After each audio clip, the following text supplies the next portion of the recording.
कंजूस मत बन जाओ कि बीवी अपने जायज नमक लाना है, तेल लाना है, आटा लाना है, उसके लिए भी तुम्हारी जेब से पैसा नहीं निकलता। बच्चों की किताब कॉपी लाना है, कलम लाना है, जरूरत की चीजें लाना है, उसके लिए भी तुम्हारी जेब से पैसा नहीं निकल रहा है। पैसा है लेकिन तुम नहीं दे रहे हो, इतने बखील भी मत बनो। और एक मसला बता दे रहा हूं, शौहर अगर बीवी की जायज जरूरतों को पूरा नहीं कर रहा है, हमारे शौहर हजरात नाराज ना हो, हदीस की रोशनी में मसला बयान करो। अगर शौहर बीवी की जायज जरूरतों को पूरा नहीं कर रहा है, उसका खर्च नहीं दे रहा है, तो बीवी शौहर को बताए बगैर उसके पॉकेट में से, उसकी तिजोरी में से, उसके पर्स में से पैसा ले सकती है। बीवी चुरा सकती है बीवी शौहर का पैसा, कब? जब शौहर बीवी का जरूरी खर्च पूरा नहीं कर रहा है, शौहर के पास पैसा है फिर भी खर्च नहीं कर रहा है, तो बीवी बगैर बताए ले सकती है। अब कल से ऐसा ना हो कि साहब आपके पर्स में से 500 के नोट गायब होने लगे और आप बीवी से पूछे तो क्या अब्दुल गफ्फार साहब ने मसला बता दिया है, मैंने ले लिया है। ये गलत तरीका नहीं अपनाना है। मैंने कह दिया जहां जरूरत है वहां ले सकती है। हजरत अबू सुफियान रजी अल्लाह तआला अन्हु की बीवी अल्लाह के नबी के पास आती हैं और कहती हैं, अल्लाह के नबी, मेरे शौहर बहुत कंजूस हैं, बखील हैं, हमारी जायज जरूरतों के लिए भी पैसा नहीं देते हैं, क्या मैं उनकी इजाजत के बगैर उनसे पैसा ले सकती हूँ? अल्लाह के नबी ने कहा हाँ ले सकती हो।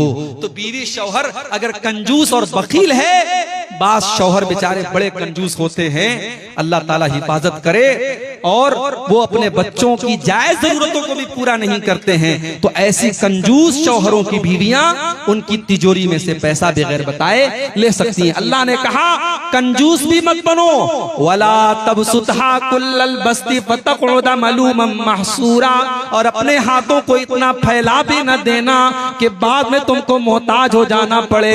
अपनी चादर के बराबर तुम अपना पैर फैलाना, उससे ज्यादा तुम फैलाओगे तो तुम्हारी चादर खुल जाएगी, तुम बेआबरू हो जाओगे, बेइज्जत हो जाओगे। अपनी लिमिट से ज्यादा खर्च ना करना।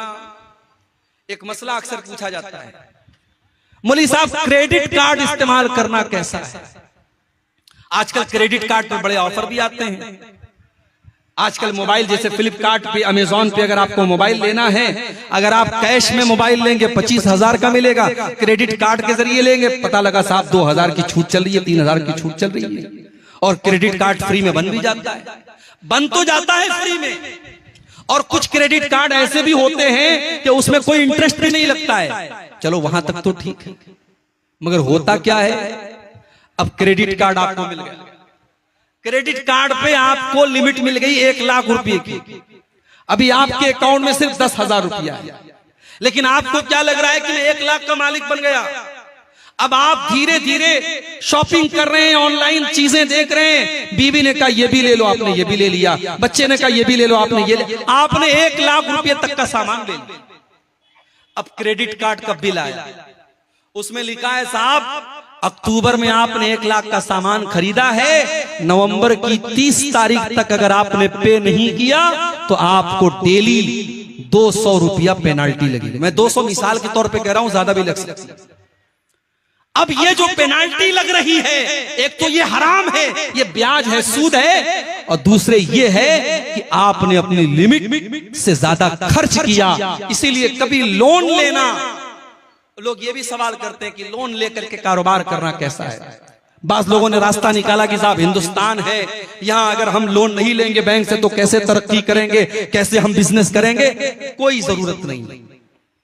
मैं कहता हूं ऐसी तरक्की हमें नहीं करना है जिसके लिए हमें गलत रास्ता अपनाना पड़े। आज हमारी कौम में करोड़पति और अरबपति लोग मौजूद हैं। अगर चाहें तो आपस में ऐसी कोई सोसाइटी बना लें, ऐसा कोई कोऑपरेटिव सिस्टम बना लें कि बगैर ब्याज के जरूरतमंद लोगों को कर्जा दें, मगर वो हो नहीं सकता, वो पॉसिबल नहीं। हमारी कौम के हालात हम सबको अच्छी तरीके से मालूम है। अब बैंक में जाकर के बगैर किसी मजबूरी के जो एक इंसान अपने शौक को पूरा करने के लिए और मजबूरी का नाम लगा करके जो लोन ले रहा है, माफ कीजिए, ये लोन मेरे भाइयों सही नहीं है। अल्लाह ने उसूल बता दिया कि आप अपने हाथों को गर्दन से बांध कर भी मत रखिए और अपने हाथों को फैला करके भी मत रखिए। बखील और कंजूस भी मत बनिए और अपनी लिमिट से ज्यादा आप सखावत भी मत कीजिए। और उलमा ने लिखा है कि अगर इन दो चीजों को आदमी अपना ले तो कभी इंसान परेशान नहीं होगा, कभी कर्जे की नौबत नहीं आएगी। कर्जे की नौबत तभी आती है जब इंसान अपनी लिमिट से ज्यादा खर्च करता है। तो ये दो चीजों को आप अपना लीजिए। ये 5 चीजें। नंबर 6, अच्छा 5वीं चीज को बयान करने के बाद अल्लाह ने एक और बात बयान की। इन्ना रब्बका यबसुतुर रिज़्क़ लिमन यशाउ व यक़दिर इन्नहु कान बिइबादिही खबीरन बसीरा।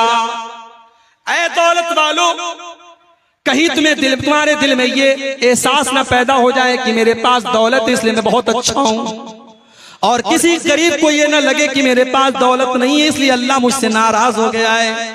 नहीं नहीं, कभी कभी अल्लाह काफिरों को भी दौलत देता है, अल्लाह मुशरिकों को भी दौलत देता है, अल्लाह शराबियों को भी दौलत देता है, अल्लाह ज़ानियों को भी दौलत देता है। इन्ना रब्बका यबसुतुर रिज़्क़ लिमन यशाउ व यक़दिर। अल्लाह जिसको चाहता है रोजी खोल करके देता है और जिसको चाहता है रोजी तंग कर देता है। अल्लाह की रोजी का निजाम उसके हाथ में है। आप जरूरी नहीं है कि आप अल्लाह को नाराज करें तो आपको रोजी न मिले, और जरूरी नहीं है कि आप बहुत मुत्तकी और परहेजगार है तो आपको रोजी मिले। रोजी का सिस्टम अलग है।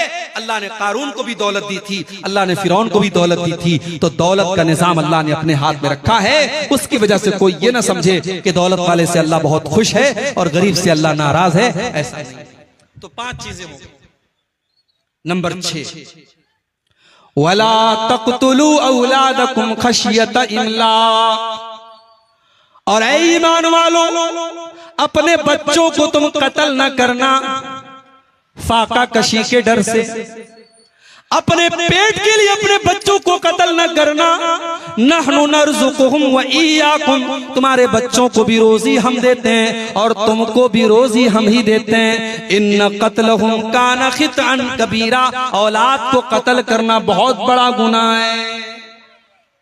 उस जमाने में लड़कियां पैदा होती थी तो लड़कियों का बाप अपने हाथ से अपनी बेटी का गला दबा करके उसको कब्र में दफन कर देता था। अपने हाथ से बेटियों को धक्का दे करके गड्ढे में डाल देता था और जिंदा गाड़ देता था। उस समाज में ये जुल्म भी होता था। कुरान में अल्लाह बयान करता है, व इज़ा बुश्शिरा अहदुहुम बिल उन्सा ज़ल्ल वजहुहु मुस्वद्दन व हुवा कज़ीम।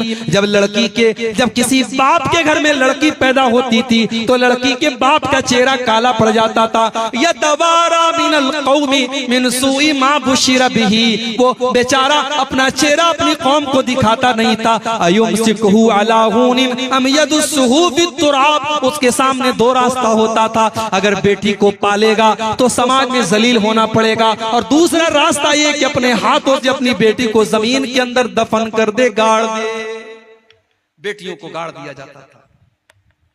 ओ मेरी प्यारी माओ बहनों, आज तुम सवाल करते हो कि इस्लाम ने हमको क्या दिया है, और मैं तुमको बताता हूँ इस्लाम ने तुमको जीने का अधिकार दिया है। 1400 साल पहले अरब की धरती पर और मक्के की धरती पर लड़कियों को पैदा होने के बाद मार दिया जाता था। मेरे नबी दुनिया में आए, आपने इस रिवाज को खत्म किया। आपने दुनिया वालों को बताया बेटी कलंक नहीं है, बेटी पाप नहीं है, बेटी बोझ नहीं है, बेटी तो रहमत बन करके आती है। आपने बेटी को कत्ल करने वाले बाप से कहा, वइज़ल मऊदतु सुइलत बिअय्यि ज़म्बिन क़ुतिलत। ऐ बेटियों के कातिलों, ऐ बेटियों को कत्ल करने वालों, कल कयामत के दिन अल्लाह की बारगाह में तुमको हिसाब देना पड़ेगा। तुमने बेटी को क्यों मारा, तुमने बेटी को क्यों कत्ल किया, तुम्हें अल्लाह के हिसाब देना पड़ेगा। मेरे नबी ने दुनिया वालों को यह भी पैगाम दिया, मन आला जारियतैनी, जिसको अल्लाह ने 2 बेटियां दे दी और 2 बेटियों को उसने अच्छे तरीके से पाला पोसा, यहाँ तक के बेटियां जवान हो गई। जा यौमल क़ियामति अना व हुवा कहातैन। आपने अपनी दोनों उंगलियों से इशारा करके फरमाया कि 2 बेटियों की परवरिश करने वाला कल कयामत के दिन अपने नबी के साथ जन्नत में जाएगा। जिस तरीके से ये दोनों उंगलियां एक दूसरे के साथ जुड़ी हुई हैं, वो जन्नत में अपने नबी के साथ जाएगा। जब मेरी तीसरी बेटी पैदा हुई तो मेरे बास दोस्तों ने कहा कि आपकी तो जन्नत पक्की हो गई। मजाक के तौर पे कहा, लेकिन हकीकत में अगर इस हदीस की रोशनी में देखो तो 2 बेटियों की सही परवरिश करने वाले को अल्लाह के नबी जन्नत की बशारत सुना रहे हैं। मगर आज क्या हो रहा है? 2023 चल रहा है, हमारा भारत चांद पर पहुंच गया, चंद्रमा के ऊपर हमारा नाम, भारत का नाम पहुंच गया। मगर आज 2023 में भी भारत के अंदर सरकार को स्कीम निकालनी पड़ती है, बेटी पढ़ाओ बेटी बचाओ। बेटी बचाओ का नारा क्यों लगाना पड़ता है, कभी आपने गौर किया? क्योंकि हर साल हमारे भारत देश में हजारों नहीं लाखों की तादाद में बेटियां अपनी मां के पेट में एबॉर्शन के जरिए मार दी जाती। डॉक्टरों के यहां लिखा हुआ देखा होगा आपने, हमारे यहां लिंग की जांच करना अपराध है। हमारे यहाँ यानी मां के पेट में लड़का है कि लड़की, हमारे यहाँ जांच नहीं होती है, लिखा होता है। मगर टेबल के नीचे डॉक्टर लोग भी सेटिंग कर लेते हैं, अल्ट्रासाउंड होता है, पता चला लड़की पैदा होने वाली है।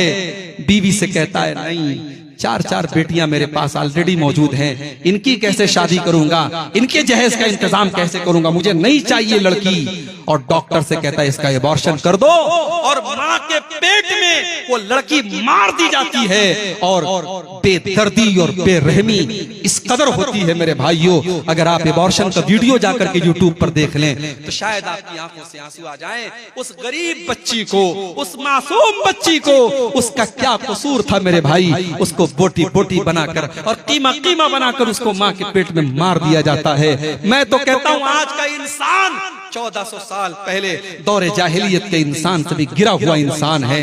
कम से कम उस दौर का इंसान अपनी बेटी को पैदा होने देता था, बेटी को दुनिया की शक्ल देखने देता था। आज का इंसान इतना जालिम है, अपनी बेटी को पैदा भी होने नहीं देता। बेटी पैदा होती ही, बेटी के पैदा होने के पहले ही मां के पेट में बेटी को काट काट के उसके टुकड़े टुकड़े करके मार दिया जाता है।